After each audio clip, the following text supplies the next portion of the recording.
என்ன என்ன சுத்தி காய்கறி வச்சுனுக்குற? பீட்ரூட்டு, முள்ளங்கி, கேரட்டு, நாட்டு பீன்ஸு, என்னது புதினா, இவ்வளோ தொலைவு தக்காளி எல்லாம் வேணுந்துக்கிற. இவ்வளோ தொலைவு நான் போய் வாங்கினேன். நீ வீட்டில் இருக்கிற இந்த புதினாவை அரைச்சி கொத்தமல்லி கருவேப்பிலை போட்டு புதினா போட்டு நல்லா அரைச்சாக்கா அவ்வளோ பசித்துவனை எடுக்கும். இந்த பீன்ஸு நல்லா பொரியல் பண்ணால் ஒருத்தருக்கு கொடுக்க மனசு வராது.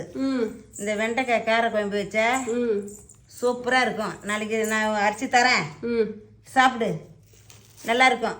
தக்காளி கீரைலாம் வேணுட்டுக்கிற. ஆமாம் ஆமாம், கீரை இன்னும் ஒரு வாரத்துக்கு இது. ஆமாம் ஆமாம், ஒரு வாரத்துக்கு தான். இது காராமணி காராமணி பொரியல் பண்ணால் அவ்வளோ ஒரு அருமையாக இருக்கும். ஒரு கத்தை என்னதான் எப்பமா போனேன்? அவ்வளோ சீக்கிரத்தில் போய் வந்துக்கிற? அவ்வளோ சீக்கிரம் தான். சந்தைக்கு போகாத போனாக்கா வேலைக்கு ஆகாத.